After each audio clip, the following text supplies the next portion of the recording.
This is the Beige and the Bold, and today we are watching Unification, Part 2. I'm Van Velding, and I've seen this episode since it originally aired. I'm Derek. This is my first time seeing this episode. You ready? Yep. 3, 2, 1, engage. Oh wow, Gene Roddenberry died again? Yeah, it's a twofer. It's very unfortunate. But yeah. Well, it's just a little weird that they say it twice, but I guess if it's a two-parter, you're technically like a movie, right? You're one long bit of content. And a lot of this is an event. This is way more Star Trek than that previous Star Trek. The game, come on, there wasn't even Spock in there.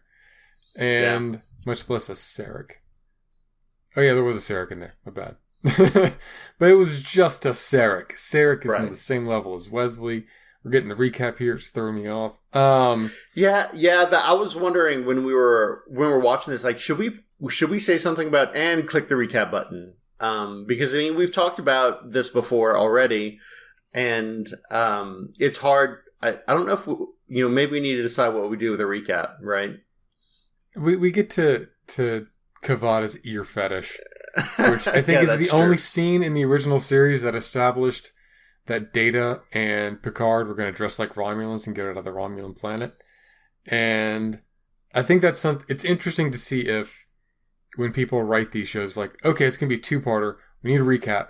We should write in here one episode that'll look good in the recap in the next episode, so we don't have a weird Cleon the whole time I was watching this recap, I was thinking, how did they decide what to put in the recap? Because the weird ear licking paint off of Data's ears is odd. Yeah. Because, we need to establish who these two Romulans are. And you're like, they're Picard and Data. Yeah, I wouldn't have caught Data. I wouldn't have caught Data as the Romulan unless it would have taken me a minute. I wouldn't have recognized that Brent Spiner was, was Data in Romulan face. Right. And so here we have kind of, I assume a pseudo argument, like an argument Spock might have had with his father, but he's having it with Papa Picard instead. And he brings this cowboy diplomacy, which I don't even know is a real thing.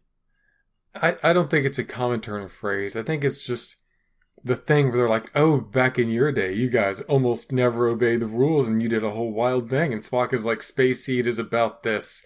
We followed the rules all the time back then. Don't romanticize the past or see it as less lawless because there were fewer restrictions. Right. He did kind of almost do like a Vulcan, well, I never. Like he said, cowboy diplomacy. Well, I never. Yeah. I mean, admittedly, Spock is being a little off the book here. This secret mission to Romulus that's done by him and no one else. And therefore, is he being like it's like a unit in Civilization where you make people your religion? One of the... Oh, like... Yeah, he just kind of converts them. I mean, it seems that way. He, later on we kind of start talking about, like, they can come to Vulcan ideals, and that's somewhat problematic, but we have, I mean, it seems like that is his kind of end game. Yeah, Spock is on a missionary mission to Romulus, and he's like, this will bring us unity. And I'm like, that's not how unity works. The premise here is that eventually these guys are going to absorb the superior Vulcan culture and stop being Romulans, and that's how we're going to become one people again. And it's like, that's really one-sided, Mr. Spock. Yeah, it's almost as if like Spock has this spirit, he's like a spiritual virus, and he has a spiritual virus of some sort, and he's looking to be patient zero for the Romulans. Yeah, he's a missionary, that's what he is. Yeah, missionary, that's good. And all political pretexts aside, that's what he's doing. He's just, I was going to say being a Christian in China, but it's a lot harder being a Uyghur in China right now. Yeah, no joke. So, again, like, not bad from a religious standpoint, but from a political standpoint, it's just weird and untenable. Right, and this is kind of where we're about to get into like, hey man, like, why didn't you tell anyone at Starfleet about what you're doing? Like, we're we're used to this kind of stuff. Like, Romulans on our radar, and he's about to say something about, or at least I think he says something about, he put someone in danger and he doesn't want to do that again, which seems like would always happen. Yeah, he's like, look, watch Star Trek 6. Watch Star Trek 6. I kind of make a boo-boo in it. And right. I was like, oh, okay, we'll do that. It's like, yeah, regrets. So, that makes sense. And, if the Federation's like, oh, what? A high-ranking member of the Federation is going to go over to Romulus and maybe not defy Romulan law, but do a thing in Romulus that gets them put into a jail. Right. Maybe the Romulans don't want us to do that, and it makes us look bad, like it's a covert mission that we initiated. Right. So maybe we should stop him? Maybe we should ask him to stop? Maybe he's planning to interfere in the internal development of another culture? Right. Like, he just got finished talking about the consequences, and Picard's like, hey, your logic escapes me. Maybe you're being influenced by emotions. And, this is kind of where we get the nod to, like, hey, maybe we never caught that on screen. Spock having an argument with his father, but this is maybe as close as we're going to get. Yeah, and that is actually the one emotional through line in this episode. Right. Is Picard is trying to argue with a Vulcan the way you would argue with a Vulcan, and Spock is like, you sound just like my dad. I'm like, yeah, you guys are kind of a monoculture. I'll say there are. Yeah, it's actually not hard to sound like any one of you. No offense. Yeah. I'm sorry, was I banging too many human women during this argument? Yeah, just Picard in the middle of an orgy. He's like, and as I was saying... And Spock's like, wow, it's just like talking with my dad again. This is just like my entire teenage years. Picard's like, wow, we've learned a lot. Yeah, it turns out Sarek's just some weird pervert. Well, banging human women is the only way he stands out from any other Vulcan we've known. Wait a minute. Has he banged more human women than Kirk? No, that can't be true. That's impossible. I mean, just like people who don't believe in evolution, we might be underestimating the time factor. Right. Time is a powerful thing, Derek. I think maybe just given the drip drop of it, Spock may have outdone Kirk on that respect. So. Yeah, I mean, there is a law of averages to consider, and we don't know how open. I don't know if we want to go down this road. This always feels a little weird. This already feels a little weird. Yeah, but Spock's relationship with Sarek is at the issue here, and right, that's embodied by Spock's. Yeah, this could work. Unification could work, and Picard going, of course, unification could work, but is it time? And right. Yeah, sensible person. My understanding is that Romulan, like how we're supposed to read the Romulan-Vulcan dynamic is that the Romulans are the prodigal son that go away and try to make a name for themselves, and the Vulcans are like the parent that wants the son to come home and everything to be fine. And we supposedly get that between, Sarek and Spock as well. And because Sarek's dead, because reasons, we want that kind of pseudo closure. I like this bit about Data's basically going to say, "Hey, yeah, man, I'm going to break some Romulan and Christian. You want to play?" He's like, "Nah, man, we've been doing that for a year." He's like, "I'm an android, so I'm better than all of you. No offense." Yeah, it's like, you guys are Cleons. You don't even clean out your mouse trackballs. Also, you have mouse trackballs. Right. Oh yeah. Like he goes to like a terminal. Is like, oh no, this is where the VHS is. Ugh. And moves over. Yeah, and so this is sort of not a powerful scene, but this kind of like low key illustrates that Data is the unspoken crown jewel of Starfleet. I mean, he's about to set 3 or 4 macros in here, break some encryption, and then bounce. I mean, I can't imagine that, Klingon updates, what their capture sheet and said, yeah, let's move data from level 8 to level 1. I kind of went over, but Data also uses a human turn of phrase in piggybacking. Oh, yeah. There's a little update thing for Data. Not update, character development. Right. Also, Kavada here is played by Jimmy James from News Radio. Cool. Yeah, I think his name is Stephen Root. And he's been in a lot of things. He was in Office Space. He was the stapler guy in Office Space. Oh, neat. Yeah, I know that dude. Yeah. Anyway, here we are back on Romulus doing spy things. Right. Yes. Spice things. I am a rando with a flower. He puts a flower up and just bows to Spock at random because that's less conspicuous than just sending the guy a text message. Right. I was just, or just like nodding at him from across the bar or something like that. Like, how is that a custom in Romulus where just randos like show up and like, hey man, what's up? Looks like everything's looking pretty dry here. You guys want a flower? Here you go, man. Peace. Look at the standing soup store for gay Romulan spies. It's completely innocuous behavior. Yeah, I guess so. What is it? Jatin's standing soup store, 20% off all spies. I just, and Spock's like, you're so closed-minded, Picard. And Picard's like, no, really, I'm telling you the status quo that you're fighting for. Why? It just seems like it's a real stretch.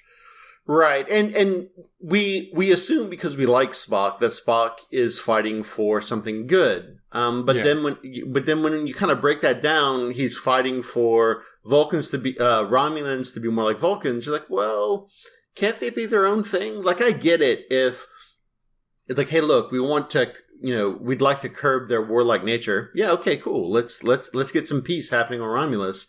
But that doesn't necessarily mean that they need to be like Vulcans in order to be peaceful. Yeah. And I appreciate the elements of, hey, look, Romulans did come from Vulcan society, and Datan has this book here, and he's curious about it. Right.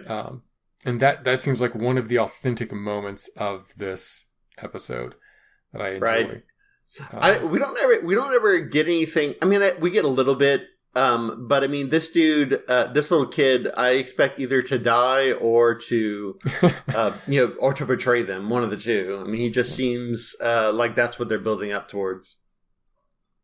Yeah. And I think he's just trying to fill us out because this episode is trying to pump us with Vulcan culture and Romulan culture, Romulan politics. Yeah, he lends credit to this is a real movement. Look, the kids are interested. They do these newfangled things like read books and play with Vulcan dice. Yeah. And yeah, they're trying to pump that. I don't think they succeed even a little bit. I don't even think they properly invoke the Roman themes of Romulan government that they're trying to because it's everything's on tiny little sets and it shows. Right. Yeah. And so, I guess this is where we learn that the movement only has one Vulcan, and so he's like Spock is like the token Vulcan that lends credit to their movement. Yeah, and the thing is, everyone's so eager to embrace Vulcan culture, and I just feel like they're like, oh yes, we, the people of this proud star empire, who can go toe to toe with you and all of your friends, would love to learn more about your interesting culture. Right. And it's like, I mean, do they? Like, do they got to do this? Let's talk about this bar. The seedy bar of Star Trek. What? Okay, find me the Starfleet ship that has cargo nets. What is this cargo net weird vine thing going on? Riker thinks he's being swabbed by stealing a dude's drink that was already been paid for. Like, what's going on? Someone paid for that drink. It's like, oh, this was not liquid for drinking. That's brown. Yeah, I would love it if that drink just was not meant to be consumed by humans, and like he just starts either changing colors or throwing up or just like convulsing or something. And she's like, "Oh, you want a death stick?" And he's like, "No, I don't want death sticks. Who would call it a death stick?" And she's like, "No, it's salt. It's a salt stick." It's just how we do things. If there was a legion of Romans in this room, I would have more sway over them than you would. Right. Buddy. Yeah, I know. Like he says, like, well, who says I'm looking for anyone? Like, I don't know, the Starfleet uniform you're wearing. Yeah, you're basically a space cop? Oh, wait, cop. you are a cop. Yeah. Right. The only thing odd about you being in this bar, Riker, is that you didn't delegate it to someone else. I don't know, like Worf, maybe? I mean, maybe. I'm sure that there's some young officers who would be in a place like this kind of, maybe. As their time off, because Star Trek is really confused about how its universe works. But, not a commander. Right. Yeah. Like, let's put all of our highest value, most trained members directly in harm's way to solve, like, whatever we need to solve. That's normal. So I do like that he doesn't bring anything to trade with her. Like, nothing. But he is like, okay, I am actually, by accident, going to give you the one thing that a member of an actual culturally focused post-scarcity society could. Culture and music and knowledge of history and things. Something new and novel that enriches your life. Right. And I'm like, that's kind of how this universe should work all the time, instead of whenever Riker needs a clever answer to something and doesn't think about it all. Even a little bit. I mean, because we've already seen in an episode they can like straight up like print jewels and stuff, and he could have came in with like 3 buckets of diamonds. Like, here you go, diamonds for everyone. I'm buying around, but he doesn't. I do like though that he makes this quote trade with his jazz knowledge. And I wish that was a more of a theme in Starfleet, where it is, this is the real value here, is your knowledge and your culture and the things that you've been doing in your off time. Yeah. And that's how it should be, and I'm sad that it's not. And now we're back on Romulus. Right. With Proconsul Mission Impossible here. Right. He's charismatic. I think that's appropriate. Yeah, I mean, before, when we saw him, he seemed very, I don't know, he was like the heavy, right? He was like, hey, listen, watch out for this Picard, he's up to something. Yeah. And now he's like all smiles and like, hey, how do you do it? I don't know how to work my fingers at all. Yeah, because they were selling us the fake out, which is actually double fake out, as we'll learn here. Right. Where, he's the bad guy. Oh, now he's a good guy. He's going to jump on top of a couch, go, Unification's cool.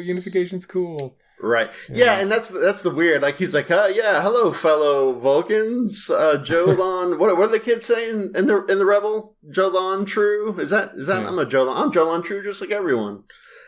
And, if you're a part of a contentious movement and the persons that you're trying to persuade call a meeting with your top guy and it's like, hey man, let's just dispense with the pleasantries. I'm ready to give you everything you want. How about that? Isn't that be cool? Wouldn't that be cool? Like, shouldn't you be a little bit worried? They're bad at the spy thing. Yeah, and Spock does do, I should say Leonard Nimoy does a little pullback here that's completely appropriate for a guy who's more than appropriate for a guy who probably read the script yesterday. And was like, okay, there are Romulans. Vulcan's trying to unite them. All right. Romulans don't want to do that, and this guy said he's going to do that. All right, I got that. I'm Leonard Nimoy. Let's go. Yeah. Don't smoke, kids. So, yeah. Yeah. And so he has that suspicious face on him, and this guy's like, hey, yeah, look, I'm a young guy. I know how the kids are doing these days. Just go back to your people and let them know that we're gonna let you give a speech. Yeah, good old big old speech, just out in public with no guns or anything. Yeah. And, I guess this is all just so that Neral can conduct art theft on Spock's face and keep him on Vulcan until I guess like that flower and other things are just like scanning Spock this whole time. But then when she talks about it later, I mean, she makes it sound like they had the model from the get-go. So it makes this whole conversation a little odd, but I guess they really wanted Spock on their side. Yeah, I guess Romulans, despite being so smart and cunning and being 7 steps ahead on this and being vicious enough to blow up their own people, just don't have any goddamn information on Spock's psychology. Yeah. Hey, it's the time baby Sela. She's the one pulling the strings, 'cause reasons. At some point here, we're going to need a real antagonist. And again, Days of Thunder there just isn't going to cut it. So right, like we don't really get a lot of characterizations of Romulans. Like, why do they hate the Federation? Why do they want to go to war? I don't like this whole we go to war because we're a warlike culture because we go to war. And it's like, okay, guys, like give me something of the reason why you want to do these things. The Beige and the Bold is filmed in America. I like, I like Spock here, saying, hey, yeah, it's not logical that the proconsul is just so into doing this right now. Yeah, I think we get these Romulans to be pretty well characterized. This shouting group of randos, I think, accurately reflects the movement that they are a part of. And I appreciate the dimensionality of that and the different perspectives that we get in 10, 15 seconds of television. Yeah, it is not a big scene. It gives you a lot for not a long scene, rather. But yeah, I wish we would have had a little bit more of that so they could have really sold this whole movement that's supposed to be happening. Right. Again, it feels like there's just a cultural element that isn't here. And again, this show is trying to push at the limits of what it can do with this format, and it's hitting those limits real hard in places. Yeah, definitely. Like it turns out Spock left that whole meeting just so he could have another argument with Sarek. I mean, Papa Picard. Yeah, and it's worth having. This is kind of a talky episode, but I think it's an episode that's worth being talky at. It doesn't hurt the pacing for me, but then again, I'm biased. Yeah, I mean, the pacing I think is fine. I mean, I don't know. Maybe it isn't because I want more of selling of the movement, but I feel like you could have both. I feel like if these conversations happened all the time in the movement with other movement people around them, it could have been it could have been some sort of rap battle, right? Where it's it's Spock, land. Speaking to Picard and everyone's like, ooh, he burned you, Picard. And Picard's like, yeah, but Sarek reasons. And it's like, oh, damn, he got you. And you could have maybe had both. You didn't have to seclude them into another part of this cave to have these sorts of conversations, but I don't know. This is part of the Sarek and Spock talk about themselves and their feelings. Right. Conversation. Which so honestly, I guess it feels more intimate if it's just them two. Yeah, well, the episode's trying to be like, look, here's Spock. Let's have Spock feel things. His dad died and his relationship with Sarek, and none of these people know Spock. So why does Spock care about them? Why do they care about Spock? Right. And it's Sarek that's a very rickety, rusty linchpin holding that together. Right. So that Star Trek fans can be invested in this episode a little bit. Yeah, I don't know. Good. I'm sorry. And the big plot is Romulans and Vulcans and this exploded ship and making all that work, but that's honestly not so important as these little scenes right here. Right. Yeah, I mean, it's almost kind of casual the way they just break encryption. Oh my god, yeah. And, here we have kind of Spock and the inverse Spock kind of talking to each other, right? Yeah, but I didn't think about how they were inverses until Data and Spock literally comment on the tragic irony of it all. Right. Yeah, I feel like I had that thought before, but now I'm second guessing myself. Fair enough. Everyone expects these two characters to be the same. There's a lot of parallels drawn between them. And they go, actually, no, we're opposite. Yeah, and that's whoa. Fair. They strive for different things. Yeah, I kind of would have liked to, he brings it out a little bit. It's like, hey, some Vulcans would have loved to be only logical, not have any emotional impediments. But we never really, there's got to be more to the philosophy than just that, right? That's the same line we've been given for decades. Shouldn't there be more to that Vulcan philosophy than just emotions bad? How many natural emotions are Vulcans dealing with, and why are emotions bad in the first place, and et cetera, et cetera. I mean, they're basically the equilibrium culture, starring Christian Bale. There's just no Sean Beans around here to read poetry at them and unravel the whole thing. Oh man, If there's got to be some place on the internet where Spock is merged as a gung fu priest or whatever it is that Christian Bale is in that movie. Yeah. And for them that works. To say, hey, look, we are very passionate. We do some really stupid things. Could you imagine what humanity would look like if you were overrun with greedy, vicious, sexually driven assholes? Right. And, you're like point Vulcans. Yeah, that's fair. And so maybe that's the philosophy is just sort of implied as opposite America. I don't know like opposite America, but it is good. It's a fun scene. We get a little bit more of Klingon culture here. Yeah, I did not. I love how much Worf gets into this opera. Like she's sort of like, yeah, oh man, cannot play Klingon opera. I'm a little rusted, but I can do this. And she like is belting it. And Worf is having some like flashback to that morning's training where he was on top of 10 bodies soaked in blood. And he's like, yes, Klingon opera. Yeah, Dorn is selling it. I may have joked about Klingon opera before, accidentally letting this slip. But it's a real thing. I did not know this was a real thing at all. And I love how he starts singing. And this is interesting. I admire Worf's strength that he just didn't gut him on the spot. Yeah. It's a great transition to our actual plot because we get a little character moment and the story happened. The story moves forward. Yeah. And like he just straight up like evil eyes that dude out of a spot that he wants. Why are they messing with this Actorn guy? What has he ever done? Riker stole his drink. Worf was like, I don't even need you to not be here. Apparently, I'm just going to scowl. I mean, Worf is just realizing that he can't have any fun. He's only there to call down Riker when the mark comes up. Apparently, Worf can't be trusted to do this himself. This very bad intimidation bit. Yeah, Riker's got a razorback murder machine over his left shoulder here. And he's like, I'm going to do this myself.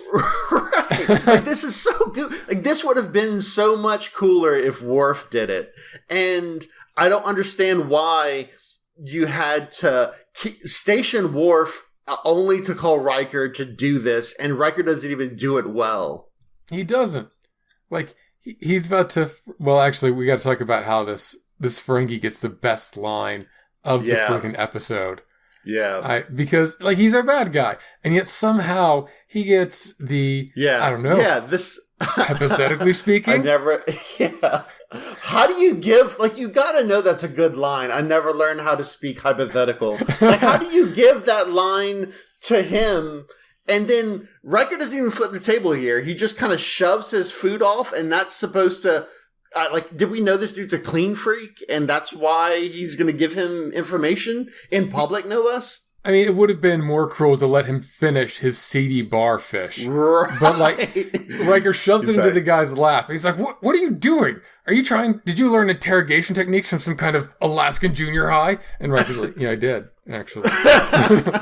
Turns out the napkin he wanted was behind him the whole time, so what the hell? Like, that doesn't even like it's supposed to be. The line is, take the napkin, throw it on the dude, clean yourself up. You're a mess or something like that. Yeah. But he doesn't do that. And it's just so, and I would have loved it if that was an all Worf scene. That would have been so much better. We would have had less Ferengi at the end of it, but it wouldn't have been a family show anymore. But, it'd be more Ferengi interior decorating with all the intestines on the walls, that kind of stuff. Better than the cargo nets, that's for sure. Yeah, it would have been great if he's like, I don't speak hypothetical. And then suddenly Worf just like barrels through Riker and it cuts like the little tone. We're having technical difficulties. Yeah, and then we get to the bridge and Riker's like kind of like messed up. He's got some blood on him. Worf is like just got this maniacal like battle frenzy. And it's like, yeah, so we got the information we needed. He told us that we can we now know, we're gonna wait, does our story go anywhere? It's like, no, Will, our story doesn't go anywhere. Yes. And that's so, it's unfortunate that they built up this whole, like, parting ways, like Papa Picard's doing a thing, and, oh no, Will Riker's gonna have to do all this stuff by himself. And so he does, he performs actions, but they're not useful to the story at all. Yeah, at the beginning of the enterprise thread of this show. They know that a ship got exploded and stolen. And at the end, they also know those things, but they're at Glamton Core now. Like, Picard figures his whole thing out himself. So, like, what was Riker even doing? Right. He's doing nothing. Yeah. Just giving us Riker like, even when he was supposed to, like, stand them down, they all just get, like, blown away anyway. It's funny. So yeah, we get a little bit more of Datan and Vulcan culture, and he's like, he's just useful, and he loves. Look, man, we were shooting dice in the corner. You wanna play? Yeah, these are Vulcan syntax dice. You should not be shooting them. They're so unbalanced. Symbiotic nucleus. That's weird. I'm going to assume that Spock knows more about Vulcan language than I do, but yeah, that's fair. Whatever. I mean, I tried to make a Stellaris mod that used the basic characters of Japanese to help learn it. So, gamify things. Yeah, that makes sense. Crappy unbalanced dice. Right. And so now we're back. Like, how did he get... He's on Starfleet. Like, he's in a Starfleet uniform on Romulus. What's going on? Like, come on. We got to finish this episode up, and we got to be in uniform for it. Right. You got to be the versions of characters people expect. Yeah, it turns out Picard just throws the whole spy plot in the garbage because the ears were too itchy. I mean, it does kind of read that way. But Picard's like, hey, we gotta move this plot forward a little bit. And Seela's like, just the thing I was thinking myself. Right. Yeah, and so here Seela's tragic flaw is not that she's like an orphan time baby. It's that she can't help but monologue. That's not a bad trait to have in a villain. I guess not.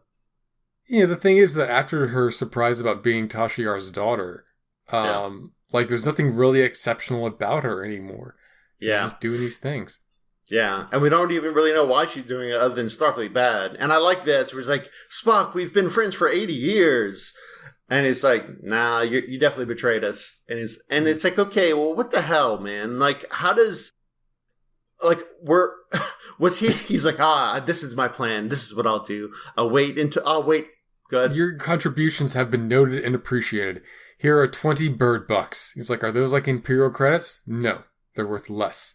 And it's like, why does he do this? I think there's like one line in the first half that's like, oh, he's kind of an outsider Romulan politics. So maybe he did it to get to the good parties. Maybe he did it for a sense of pride and accomplishment. I don't know. We don't know why he does it.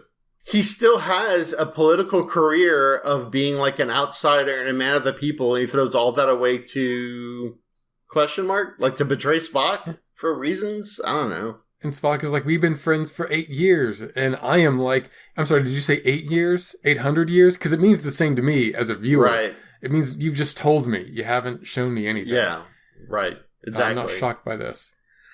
Yeah, I mean, it doesn't, like, it's a twist, technically, but it doesn't have any weight to it. Like, I'm just like, okay, I don't get it. Yeah. Was that supposed to be impactful? And Riker gets a text from Picard. He's like, I don't know. It doesn't seem right. Don't seem right. Yeah. Not enough emojis. You guys know how many emojis Picard uses? And for like, he only texts you. He's like, well, it's not enough emojis. That guy loves his poop emoji. He embodies the poop emoji. Yeah, he doesn't. It's kind of weird how he's just like he's like, we have some kind of Romulan signal, but it uses the right coding sequences or whatever, and for no cue, Riker's like, for no reason in story, right? Instead of being helpful, Seela's like, I hate writing. Yeah. And it's funny, too, because he's, like, of all these guns in this room, he's got the least to worry about them. Yeah, and he's like, maybe the way that we get out of this without killing anyone is that we convince Seela to quit being a scheming Romulan military person and to pursue her dream of writing. like she's just going to put the pad down and be like, everybody, right? All the Romulan guards are like, yes, let's do that. Yeah. Also, Neural has apparently just transformed into a being of pure light and exited this plot entirely. Yeah, like that kind of sucks if you're the pro-council and you can't even be the main bad guy in like the plot with the Starfleet, you know? Like you can't even be like the puppy to the right of Sela. Like, yeah, I help. Yeah, we're gonna mess you up. You're just gone. Just straight up gone. We don't need you anymore. We're doing Roman politics. This is like making the Gladiator without the Joker. Like, you need to have like a politic guy there. Right. But whatever. Like he's not even a guy with a gun. You could totally be a guy with a gun. Neral's like, okay, all right. I'm going to stop being a proconsul. I'm going to go into my career moonlighting as a Romulan soldier thug guy. And he's like, oh, it's Spock. I got to guard Spock. And Spock's like, you look a lot like a guy. He's like, no, it's fine. No, no, I'm someone else. Yeah, totally someone else. So their plan completely falls apart. I like how she's like, you're going to read all of these things, Spock. And Spock's like, I will not read these lies. Yeah. And see those. We'll kill people. He's like, all right. They're not lies, Spock. She makes eye contact with Picard. They're true lies. He's like, oh, that's a good one. We didn't get that in part one. Yeah. True Lies is a classic. Yeah. Oh wow, like I was totally right. This is it was Spock. I'm not racist at all. Yeah, you're not racist, Derek. Yeah. You get a special badge for that. So yeah, there are a lot of questions I have about the Romulan endgame here. They just thought Spock would roll over and be like, yeah, do it. It's like they had like intern 3D model him, and they were afraid there would be some clipping issues with the software. So, and they didn't have a lot of compute time, so they didn't know if they could write a believable Vulcan narrative with the time they had left on their cloud server. Yeah, I mean Spock could do it in 15 minutes under pressure, but yeah, the entire Romulan army can't do that. Right. Like and that's the thing. Like we have this conflict, and it's really hard to believe that these specialized had all the time in their world, a completely separate government, assuming these people have the backing of the government, couldn't create some sort of trap that Data and Spock can't like just negate inside of like a few minutes. Yeah, I mean, they have to have the backing of the government. They're not like, look, here's 12 legions and some transport ships. If you invade Vulcan, that's fine. True. We'll deal with it. You know, we can do that half-assed. Yeah, and that's the other thing too. Is like, so that's their whole deal. They wanted Spock to give this speech and say, "Hey, listen, the entire planet of Vulcan is going to totally listen to Spock, and they're just going to drop their shields, and we're going to show up, land on the planet, and they'll never be able to dig us out, and we'll win."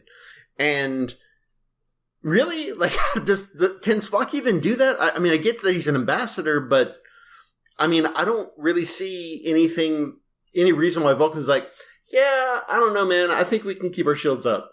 Provided we spend most of this episode talking about all of the other holes in their plan. The question is, does Spock have the clout for that? And maybe that's why he's been such a sassy bitch on Twitter for the past couple months, just getting the clout. But I just don't see it. I really don't. Yeah. Traditional Romulan culture.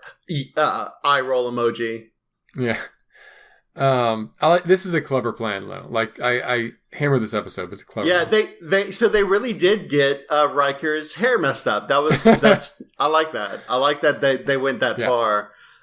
Because he's, whatchamacall, Picard's about to mention it. Yeah. And they really messed up. It's great. Vulcan neck pinch. Yeah. And Picard has to just punch a dude. I assume that these things happen kind of contemporaneously and that they don't just, watch Spock neck pinch a dude while waiting for Picard to punch him.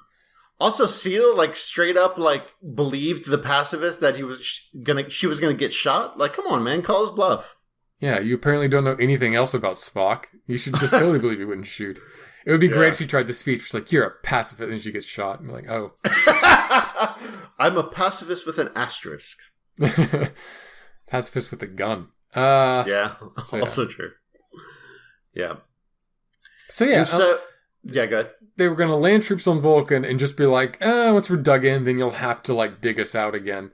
And I'm like, precedent for that, Russians in Ukraine. Not Ukraine, the Crimea. Yeah. But still. It's questionable. Yeah, I mean,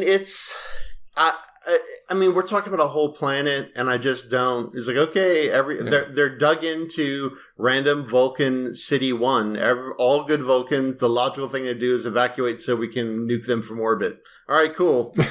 Yeah, and that's the most extreme. That's like an outlying strategy that they could take. Yeah, they could just slide a goddamn Galaxy-class starship in orbit, mess with everything that has shields with their phasers, and then just beam those dudes right into space. They're like, all right, cool ground invasion, guys. Cool ground invasion. Good job. Good job. Yeah, is there not something in the Starfleet manual that's just a tactic like, yes, we're gonna lock on all enemy combatants and just beam them into the sun, like just teleport them into the sun? Yeah, without spoiling anything, the impression we get from later Star Trek combat is once you get a ship in orbit, barring a few specific exceptions, like that's how you win the battle. Ground battles are just waiting for that to happen. Dang, son. So, we totally talked over Dr. Crusher's amazing hair, and also her close operation. It was on point. And also her close friendship with the switchboard operator for the Enterprise that allows her to get distress calls before anyone else. Yeah, we have a priority 1 message. There are five levels of priority above priority 1. Let's get it to the head of medicine. Like, you know that sort of Damocles colony, Delanius 4, whatever? And Riker's like, do I? That colony's going to die like any minute. And she's like, well, it's this minute. That's what's happening. This minute, it's right now. The minute's now. And Riker's like, ugh. So, yeah. Yeah, and okay, we have had scenes where Riker's like, I will destroy all of my crew, all the civilians on Starfleet to save Picard, and he's gonna straight up just turn the boat around because someone else needs help. No, he wouldn't. Come on, Picard's like has his back to the wall on a foreign planet that would torch him, without a second thought. Like he's not gonna leave him. Yeah. And the thing is that he doesn't do anything until Spock gives him the message. So it's like the Romulans talk about how they're going to play Riker, and they play Riker, and then like he doesn't even cop to it. Right. And then he does nothing here. He's like, all right, guys, those slow troop transports are going to invade Vulcan. Oh, God, you blew them up. Yeah. I'm Little Riker. I've done nothing in this episode. Yeah. Like, all right, we'll follow them and keep pace with them. How fast are they going? Like 30 miles an hour? Wait a minute, what? Yeah, they won't get to Vulcan in like the next 10 years. Wait, are we in front of Vulcan right now? Oh, God, this is Vulcan. We're supposed to be at London Court. And George's like, I knew it looked different. And it's like, logistically, how's that even going to work? Yeah, whatever. Yeah, right. As you can see, Pardek's betrayal has forced us into smaller caves. Right. It's caves where other people won't know about. It's like, yes, well, the movement needs a figurehead, and I guess that means someone's got to stay back. Yeah, I guess. And whatever. So Data's like, well, we got to bounce in 14 minutes. Like, okay, cool. Yeah, guys, you guys got to see the Netflix card for next week. We got to be in it. It's us. Later. Yeah. Like, it would just be funny, dropped everything on the floor and just followed these, like, people, like, in their Romulan movement. Yeah. Data's like, I sympathize with these people. These are truly my homies. My homies. So, I mean, we get the pseudo closure that we've been kind of working towards this whole episode. He's got Sarek mind meld in his head. And so, Spock's telling like, hey, listen, I got to stay here and make them all Vulcans. Well, couldn't they have their own culture? No, they got to be Vulcan. I'm convinced now more than ever, Captain Picard, that our exclusionary monoculture can only survive through spreading. They don't even like you that much, Spock. Right.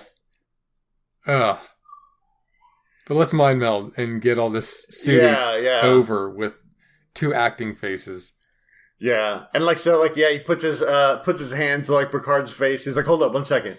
And then like Picard like sets some music. All right, go ahead. We totally talked over that line about eventually arguments were all that we have, which is a great Sarek Spock line. Yeah, I mean, it's interesting how they had this relationship of debate that neither of them looked at as 100% negative. Like there was some good in it from their minds.